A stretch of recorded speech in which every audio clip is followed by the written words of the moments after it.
Hello everyone, MP सब engineer की तैयारी कर रहे हैं अभ्यर्थियों के लिए बहुत अच्छी खुशखबरी है। जल्द आपका नोटिफिकेशन जून में जारी होगा, जिसमें अच्छी खासी वैकेंसी आपको देखने को मिलेगी। तो इन्हीं सब पॉइंट्स पे हम डिस्कस करेंगे कि क्या अपडेट आया है ईएसबी की तरफ से, समान प्रशासन के विभाग से क्या अपडेट आया है। इन सभी पॉइंट पर हम डिस्कस करेंगे, जिसमें हमारे 4 पॉइंट्स रहेंगे: ईएसबी, आचार संहिता, समान प्रशासन विभाग और भर्ती। ठीक है, तो सबसे पहले हम बात करते हैं एमपीएसबी। एमपीएसबी ने अपना काम जो है चालू कर दिया है। उसके एग्ज़ाम कैलेंडर के हिसाब से, एग्ज़ाम कैलेंडर में उन्होंने डाला था कि हमारा पहले पीएटी होगा, उसके बाद में एनिमल हस्बेंड्री होगा, फिर पे एएसटी होगा, फिर पीएनएसटी होगा, उसके बाद में रिक्रूटमेंट टेस्ट फर्स्ट जो रहेगा वो सब इंजीनियर का होगा। तो देखो, पहले 4 में उन्होंने अपनी प्रोसेस स्टार्ट कर दी गई है। और लास्ट टाइम जब मेरी बात हुई थी तो उन्होंने कहा था कि हमारा इसी प्रकार से जो शेड्यूल है और हमने जो कैलेंडर डाला है उसके हिसाब से ही हम चलेंगे, और इसमें अभी के फिलहाल के लिए तो कोई भी गुंजाइश नहीं है कि उसमें कुछ अपडेट हो या करेक्शन हो, ठीक है, या उसको डिले किया जाए। तो फर्स्ट हम कैलेंडर पर आते हैं और हमारे टेंटेटिव एग्ज़ाम डेट जो अगस्त पे है उस पे आते हैं कि ईएसबी क्या कर रहा है। ईएसबी अपने कैलेंडर के हिसाब से चल रहा है। उन्होंने फर्स्ट में पीएटी का फॉर्म फिल करा लिया है और उसका एग्ज़ाम जो है जून में है, ठीक है। इसके बाद में नेक्स्ट जो शेड्यूल था वो है एनिमल हस्बेंड्री का एंट्रेंस टेस्ट था, तो उसके भी फॉर्म अभी फिल हो रहे हैं। इसके बाद में एंट्रेंस टेस्ट ये एएनएमएसटी का है और उसके बाद में नेक्स्ट जो है वो है पीएनएसटी का। तो इनके एग्ज़ाम जो है जुलाई में है, तो इनके भी जल्द फॉर्म आपको देखने को मिलेंगे। इसके बाद में हमारा जो काम का है वो हम उस पर बात करते हैं एमपी सब इंजीनियर का। तो एमपी सब इंजीनियर का नोटिफिकेशन कब आएगा? तो जून में आएगा, क्योंकि अगस्त में इसका एग्ज़ाम है। और इसके बाद में अगस्त में जब एग्ज़ाम है तो एमपीएसबी के अनुसार कहा गया है कि अभी के हिसाब से हमारे जो कैलेंडर में एग्ज़ाम है वो उसी समय पर होंगे। जैसे करेक्शन की बात कर रही है कि संशोधित होगा कैलेंडर या एग्ज़ाम डेट डिले होगी, तो उनका कहना है कि अगर में एग्ज़ाम संशोधित होता है तो कुछ नई भर्तियाँ को ऐड किया जाएगा, जिसमें हमारे टेक्निकल की अगर हम बात करें तो टीओ की वैकेंसी एक ऐड हो सकती है। तो वो कहीं ना कहीं आपके लिए और अच्छी खबर है, ठीक है। नेक्स्ट हमारा चलते हैं हम कि आचार संहिता के कारण, है ना।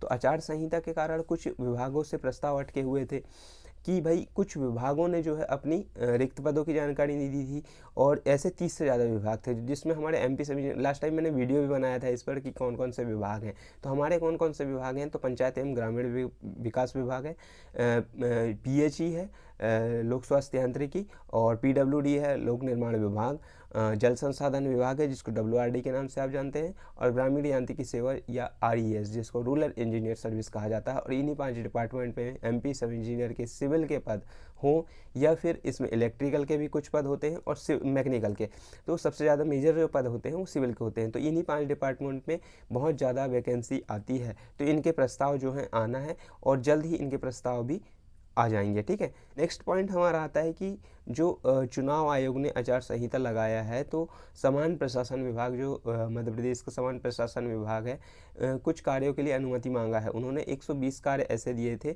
उनकी अनुमति मांगे थे, क्योंकि देखो आचार संहिता लगी है और प्रदेश को चलाने के लिए, कुछ गतिविधियाँ करने के लिए, कुछ सुचारू रूप से चलाने के लिए उसमें काम जरूरी है ना। चाहे वो जन कल्याण के काम हो, चाहे रिक्त पदों के काम हो। तो रिक्त पदों हमारे जो काम का है उसमें हम बात करते हैं, रिक्त पदों की बात है तो उन्होंने परमिशन मांगी है, कुछ जो है कुछ विभागों के लिए दी गई है, कुछ को जल्द मिल जाएगी।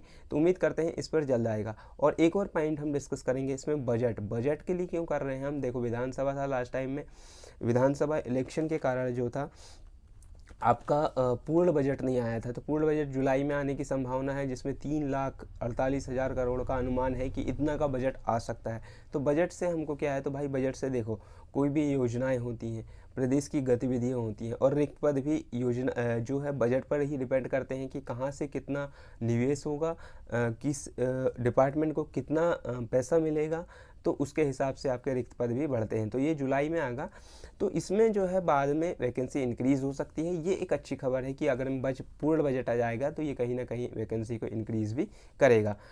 तो हमने सब इंजीनियर में 4 पॉइंट को डिस्कस किया। एमपीएसबी के शेड्यूल के हिसाब से वो चल रहा है, शेड्यूल के हिसाब से पीएटी का फॉर्म फिल हो चुका है, एनिमल हस्बेंड्री का हो गया है, इसके हो रहा है। इसके बाद में एमएनएसटी और पीएनएसटी का बचा है। उसके बाद में रिक्रूटमेंट टेस्ट जो फर्स्ट है वो सब इंजीनियर का है, जिसका टेंटेटिव एग्जाम डेट अगस्त में है, तो इसका आपको देखने को मिलेगा जून में, ठीक है। जून में आपको नोटिफिकेशन 100% देखने को मिलेगा, वैकेंसी भी अच्छी खासी देखने को मिलेगी। नेक्स्ट पॉइंट हमने डिस्कस की कि भाई किन किन विभागों के प्रस्ताव अटके हुए हैं। लास्ट टाइम भी मैंने जब वीडियो बनाया था तो अलग अलग 30 विभाग हैं, जिससे हमारे काम के अगर मैं बात करें तो पंचायत एवं ग्रामीण विकास है, ग्रामीण यांत्रिक सेवा, रूरल इंजीनियर, WRD, PHE, इन सभी से जो है प्रस्ताव आना बाकी है रिक्त पदों को लेकर अगर हम बात करें तो, ठीक है।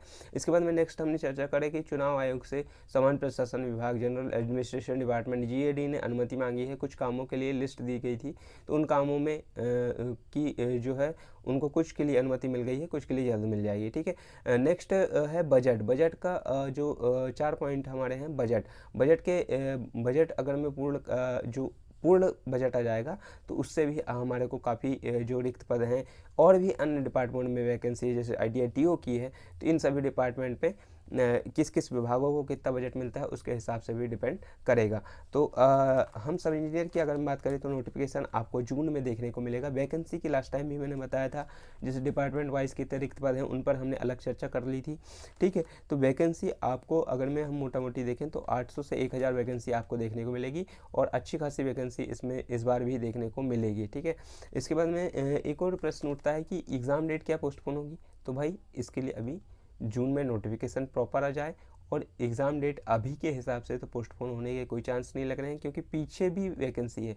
जैसे पीछे कैसी वैकेंसी है आपकी, वर्ग 2 की है, वर्ग 3 की है, उसके बाद में स्वच्छता केमिस्ट की थी, और उसके बाद में आपके ग्रुप 2 सब ग्रुप 4 की भी है।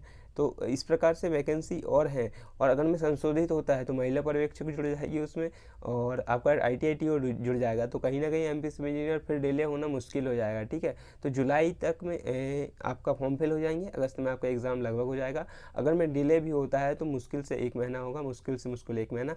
लेकिन अभी के हिसाब से जैसे ESB का भी कहना है, सामान्य प्रशासन का भी कहना है, और MPASB का कहना है कि जो हमने शेड्यूल जारी किया है उसी के हिसाब से हम अभी के हिसाब से लेंगे, ठीक है। इसमें अगर में आगे कुछ करेक्शन होता है तो वो भी हमको देखने को मिलेगा। तो ये थी दोस्तों MP सब इंजीनियर से रिलेटेड अपडेट, और इसमें ESB भी लगातार कार्य कर रहा है, और सामान्य प्रशासन विभाग या जो भी डिपार्टमेंट आते हैं हमारे सब इंजीनियर में। लास्ट टाइम अगर मैं डिपार्टमेंट की बात करूँ कि कितने डिपार्टमेंट से वैकेंसी निकली थी, तो 12 से ज़्यादा वैकेंसी 12 से ज़्यादा विभागों से निकली थी, और उसका भी हमने डिटेल वीडियो बनाया था किन किन विभागों में कितनी वैकेंसी निकली थी, उसको एनालिसिस किया था, और उसका कट ऑफ के बारे में भी हमने डिस्कस किया था। तो उस वीडियो को भी अगर मैं आप देखना चाहें तो देख सकते हैं। मैं इस चैनल पर MP सिविल इंजीनियर से रिलेटेड जो है वीडियो बनाते रहता हूं। अगर मैं आपको MP सिविल इंजीनियर से रिलेटेड वीडियो देखने के आप उसमें इंटरेस्टेड हैं तो इस चैनल को सब्सक्राइब कर लीजिएगा, वीडियो को शेयर कर दीजिएगा, और लाइक शेयर कर दीजिएगा। बाकी मिलते हैं नेक्स्ट वीडियो में, तब तक के लिए थैंक यू।